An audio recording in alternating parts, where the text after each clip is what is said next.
السلام علیکم دوستوں، میں محمد ندیم چینل NTV PMN کے ساتھ آپ کے سامنے حاضر ہوں۔ دوستوں، پاکستان کی سیاست اس وقت ان مراحل میں داخل ہو چکی ہے کہ جہاں ہم جب بھی ٹیلی ویژن آن کرتے ہیں تو ہمیں کوئی اور چینلز دیکھنے کی ضرورت نہیں پڑتی، کیونکہ پاکستان کی سیاست ایک ڈرامائی موڑ اختیار کر چکی ہے دوستو یہ ڈرامائی موڑ پچھلے کئی چند سالوں سے شروع ہوا، جب PTI پاکستان کی سیاست میں انٹر ہوئی۔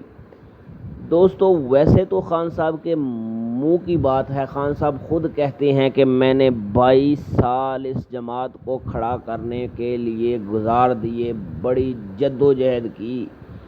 مگر دوستو یہ جو پارٹی ہے PTI، یہ کھڑی کچھ اس طرح ہوئی کہ چند سالوں میں کچھ بیرونی طاقتوں نے اور کچھ خلائی مخلوق نے، آپ لوگ سمجھ تو چکے ہیں خلائی مخلوق اور بیرونی طاقتیں کیا ہیں۔ دوستو، ان چیزوں سے اور ان طاقتوں سے بننے والی جماعت جسے PTI کہتے ہیں، دوستو اس جماعت کو کامیاب کرنے کے لیے بیرونی ملکوں نے بہت زیادہ فنڈنگ کی، اور بیرونی ملک کی بہت زیادہ ایسی کمیونٹی نے مدد کی جو کہ پاکستان میں کہیں بھی، ایک مسلم ممالک میں کہیں بھی مہذب طریقے سے اپنا وجود نہیں رکھتی۔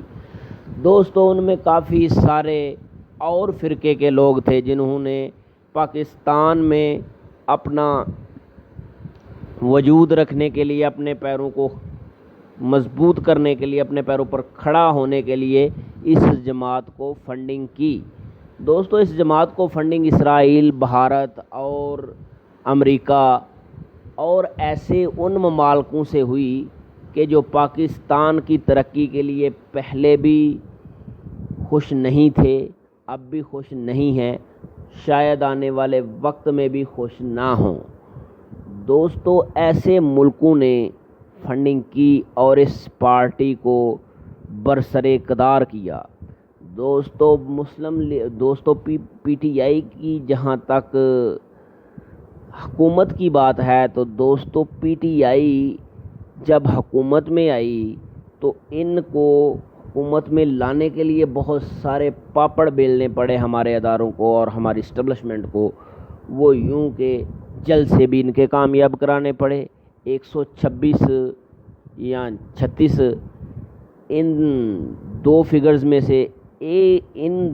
اتنے دن اسلام آباد کی سڑکوں پر بٹھائے رکھا PTI کے اس شہزادے کو، اور دوستو یہاں تک کہ ٹرک بھر بھر کر فیکٹریوں سے، اسکولوں سے اور بھی کئی سرکاری اداروں سے لوگ لائے گئے کہ اس کے جلسے جلوس کامیاب کیے جائیں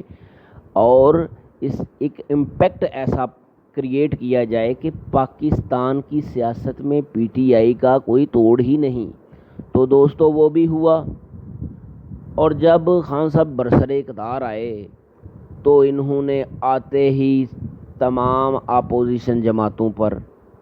اور تمام اپنے سیاسی مخالفین پر، دوستو تمام ایسے چینلز پر اور میڈیا پر اتنی قدغنیں لگائیں، بے تکی گرفتاریاں کروائیں، بے تکے لوگوں کو اندر کیا گیا، لوگوں کو باہر کیا گیا، تعریفیں کروائی گئیں، اور دوستو یہاں تک کہ پاکستان کی تاریخی قرضے لیے گئے، معیشت کو تو لوگوں کو تو تباہ کر ہی رہے تھے۔ نیب کو انہوں نے اپنا اعلی کار بنایا ہوا تھا، اور وہ ان کے کہنے پر جسے چاہتا اٹھا لیتا۔ اور دوستو نیب کی اس وقت ایک مشہور کہاوت تھی کہ کسی MP کو اٹھانے کے لیے 50 کروڑ اور کسی MNAs کو اٹھانے کے لیے 1 کروڑ تک کی قیمت لگائی جاتی تھی، اور نیب اس کے دروازے پہ چلا جاتا تھا۔ دوستو آج پاکستان کی سیاست کی جو صورتحال ہے، آج جو ہم پس رہے ہیں مہنگائی کی چکی میں۔ دوستو یہ پچھلی حکومت کے تاریخی لیے گئے قرضے ہیں جو پچھلے 40 سال میں نہیں لیے گئے۔ دوستو وہ قرضے پی ٹی آئی نے پچھلے 3.5 سالوں میں لیے اور پاکستان کی معیشت کو اس دھانے پہ لا کر کھڑا کر دیا جہاں آگے کنواں اور پیچھے گھائی تھی۔ اور دوستو پی ٹی آئی کے طرف ہی اس کے دور میں ہی چلتے ہیں۔ دوستو تب اس حکومت نے کوئی ایسا ماہر نہیں رکھا، کوئی ایسا ماہر معیشت نہیں رکھا، کوئی ایسا کسی کام کا ایکسپرٹ نہیں رکھا جو کہ پاکستان کی ترقی میں، پاکستان کی کو بدلنے میں کوئی اہم کردار ادا کرے۔ دوستو خان صاحب کی ان مشہور زمانہ چند ڈرامے بازوں پر مشتمل اور ان پر ہی اعتماد تھا، وہی اس کی امیدوں کے محور تھے، ان پر ہی یہ اعتماد کرتے تھے۔ دوستو وہ بندے 3-4 تھے جن میں ایک عثمان بزدار صاحب، دوسرا فواد چودھری صاحب، تیسرا شیخ رشید صاحب۔ دوستو یہ وہ کردار ہیں جو ہر وقت خان صاحب کے گرد رہتے تھے، اور خان صاحب کی ہی پارٹی کے لوگوں کا کہنا ہے کہ خان صاحب کو یہ لوگ پسند اس لیے ہیں کہ یہ خان صاحب کی اتنی زیادہ تعریف کر دیتے ہیں، خان صاحب کے پاس جا کر، خان صاحب کے نزدیک بیٹھ کر کے خان صاحب ان پر اعتبار کرنے پر مجبور ہو جاتے ہیں۔ اور دوستو یہ تو بات بجا ہے، کئی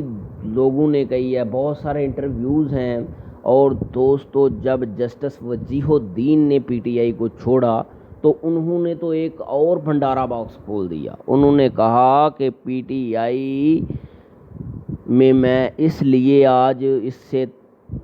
علیحدہ ہو رہا ہوں، اس سے لا تعلقی کر رہا ہوں کیونکہ پہلے خان صاحب ہم سے 30 لاکھ روپیہ مہینہ مانگتے تھے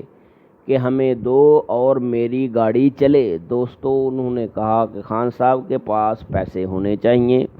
30 سے 25 لاکھ روپیہ ان کے پاس ہوتا ہے، ہر گھنٹے ہوتا ہے، کیونکہ کوئی نہ کوئی ایم این ایز یا ایم پی ایز ان کو پیسے دیتا رہتا ہے۔ ان کی گاڑی میں تیل موجود ہونا چاہیے تو پھر خان صاحب آپ کے ساتھ چلیں گے، ورنہ خان صاحب نہیں چل سکتے۔ تو دوستو وہ کہتے تھے کہ پہلے یہ 30 لاکھ مانگتا تھا منتھ کے، اب یہ منتھ کا 50 لاکھ مانگنے لگ گیا تھا کہ جو ہم غریب ایم این ایز یا غریب ایم پی اے نہیں ادا کر سکتے تھے۔ جسٹس وجیہ الدین نے یہ اعتراف شاہ زیب خان زادہ کے شو جیو کے چینل پر کیا تھا۔ آج بھی آپ کہیں بھی جسٹس وجیہ الدین کا یہ انٹرویو دیکھ سکتے ہیں، جیو کے پروگرام میں یہ موجود ہے۔ دوستو خان صاحب کی جو سیاست ہے اس میں بہت سارا مسالہ تب ملتا ہے کہ جب میں نے دیکھا کہ 5 سے 10 اس کی پریس کانفرنسز میں اس کے اپنے وزراء ہی ایک دوسرے پر بھڑک پڑے۔ وہ اس لیے کہ چند جو مالشیے تھے خان صاحب کے، وہ خان صاحب کو غلط انفارمیشن دے رہے تھے، مہنگائی کے فگر نہیں بتا رہے تھے، ملک میں کیا ہو رہا ہے وہ نہیں بتا رہے تھے، کیونکہ خان صاحب تو آنکھیں موند کر حکومت کر رہے تھے۔ وہ کوئی بھی کام ہوتا تھا تو ٹی وی پہ آ کے کہہ دیتے تھے، او مجھے تو ٹی وی پہ پتہ چلا، میں نے تو موبائل کھولا تو مجھے واٹس ایپ پہ پتہ چلا۔ دوستو ٹیلی ویژن اور واٹس ایپ پر چلنے والی حکومت کامیاب نہ ہو سکی، اور آج مسلم لیگ نون جو برسر اقتدار آئی ہے تو دوستو کافی ساری قدغنیں ہیں، کافی سارے ایسے کام ہیں جو کرنے ہیں جنہیں کریں گے۔ اور دوستو انشاءاللہ اللہ کے کرم سے پاکستان پاؤں پہ کھڑا ہوگا۔ اور دوستو میرے چینل کو زیادہ سے زیادہ سبسکرائب کرو، لائک کرو اور شیئر کرو۔ میں اسی طرح کے مثبت اور تڑکتے پھڑکتے تجزیے آپ کی لیے پیش کروں گا۔ اللہ حافظ۔